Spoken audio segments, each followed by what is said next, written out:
Hello friends, welcome to our channel GK Odisha. मु आज आपण मानक पई इंपोर्टेंट जीके क्वेश्चन नहीं आसी जो मैंने ओ ट्रिपल एससी एग्जाम पई प्रिपरेशन होउचंती बा जो मैंने ओडिशा गवर्नमेंट रो जे कोनोसी एग्जाम पई प्रिपरेशन होउचंती से मानक पई वीडियोटी बहुत बहुत इंपोर्टेंट रहिबो। तेबे चलंतु आजिर प्रथम प्रश्नटी को आरंभ करिबा। खाद्य श्रृंखलार शेष कड़ी किए? एहार सठिक उत्तरटी हेउची ऑप्शन बी बैक्टेरिया। बैक्टेरिया हेउची खाद्य श्रृंखलार शेष कड़ी। छतुशिला काहा द्वारा सृष्टि हुए? एहार सठिक उत्तरटी हेउची ऑप्शन सी पवन। पवन द्वारा छतुशिला सृष्टि हुए। सामुद्रिक तरंग द्वारा कौन सृष्टि हुए? एहार सठिक उत्तरटी हेउची ऑप्शन डी बेलाभूमि। सामुद्रिक तरंग द्वारा बेलाभूमि सृष्टि हुए। पटुबेजन पहाड़र केउं अंशरे सृष्टि हुए? एहार सठिक उत्तरटी हेउची ऑप्शन बी पाददेशरे। पहाड़र पाददेशरे पटुबेजन सृष्टि हुए। केउं भूमि रूपटी नदीर कार्य द्वारा सृष्टि होई नाही? एहार सठिक उत्तरटी हेउची ऑप्शन बी जलप्रपात। जलप्रपात नदीर कार्य द्वारा सृष्टि होई नाही।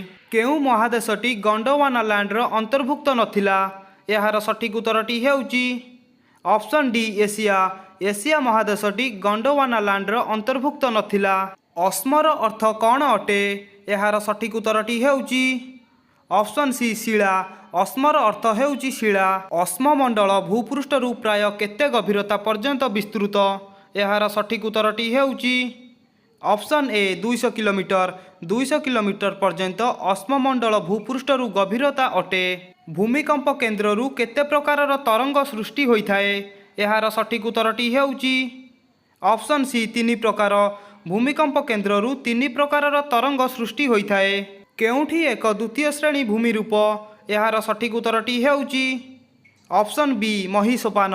महिसोपान हेउची द्वितीय श्रेणी भूमि रूप। महादेशर केउं भूमि रूपटी देखा जाए नाही?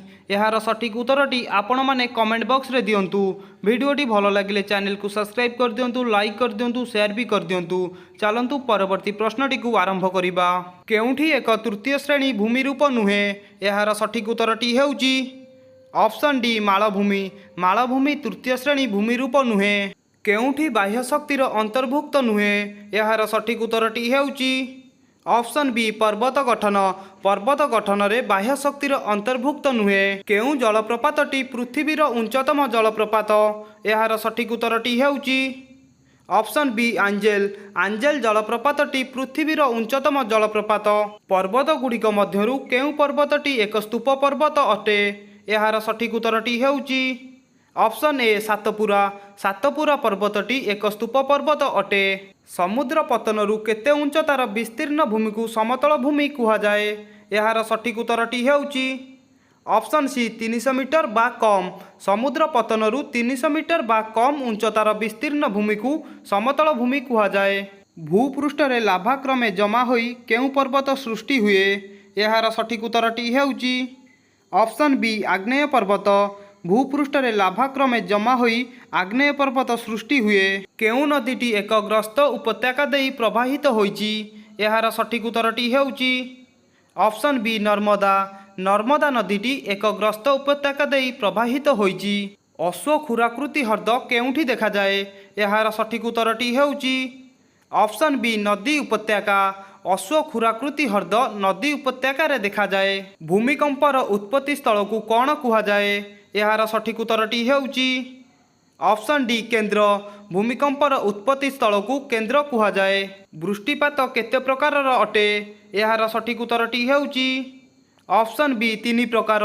वृष्टिपात 3 प्रकारर अटे। वीडियोटी भलो लागिथिले चैनल को सब्सक्राइब कर दियंतु, लाइक कर दियंतु, शेयर भी कर दियंतु।